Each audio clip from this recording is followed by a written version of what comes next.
ចាសសូមជម្រាបសួរពុកម៉ែបងប្អូនចាសសូមអញ្ជើញពុកម៉ែបងប្អូនមកទស្សនាប្រាសាទទូតឹងថ្ងៃជាមួយនាងខ្ញុំទាំងអស់គ្នាចាស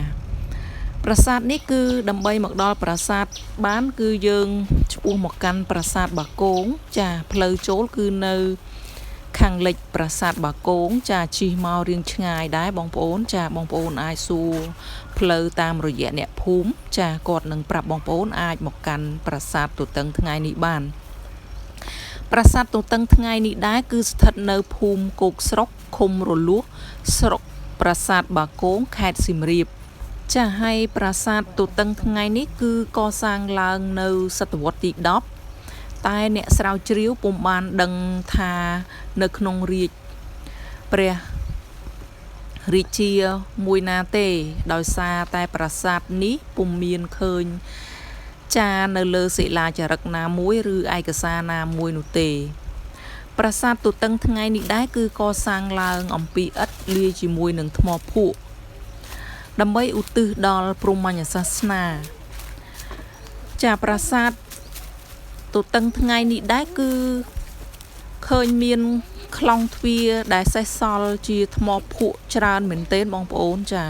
គឺ4-10ក្លោងទ្វារឯណោះមិនដឹងថារូបរាងពិតប្រាកដនៃប្រាសាទគឺមានប្រាង្គប៉ុន្មានទេចាដោយសារតែប្រាង្គធ្វើអំពីឥដ្ឋគឺរងការចាបាក់បែកពុកផុយធ្លាក់យើងឃើញនៅសល់តែកំទេចឥដ្ឋទូចនៅពីពេញនៃផ្ទៃដីតែម្ដងចាហើយសភាពក្លោងទ្វារគឺនៅឃើញឈោត្រឹងច្រើនមែនទែនច្រើនក្លោងទ្វារបងប្អូនចា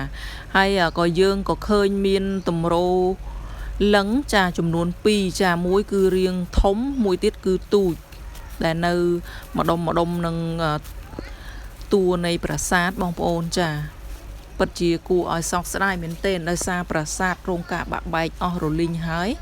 ចានៅសល់តែក្លោងទ្វារចាឈោត្រដឹងចា4-10ក្លោងទ្វារនោះគឺច្រើនមែនទែនចាទោះបីជាប្រាសាទរងនៅការបាក់បែកតួប៉មអស់នៅសល់តែក្លោងទ្វារចាក៏យើងមើលទៅឃើញទិដ្ឋភាពស្រស់ស្អាតមួយបែបដែរបងប្អូនចាហើយនៅជុំវិញនៃផ្ទៃដីប្រាសាទគឺសុទ្ធសឹងតែព្រៃរុស្សីទាំងអស់បងប្អូនចានៅព័ទ្ធជុំវិញហ្នឹងក៏ឃើញមានជាចាស្រះទឹកនៅសងខាងនៃចាផ្ទៃដីនៃប្រាសាទដែរចាអញ្ចឹងបើសិនជាបងប្អូនបានមកទស្សនាប្រាសាទបាគងបងប្អូនអាចអញ្ជើញមកទស្សនាប្រាសាទទូតឹងថ្ងៃនេះផងចា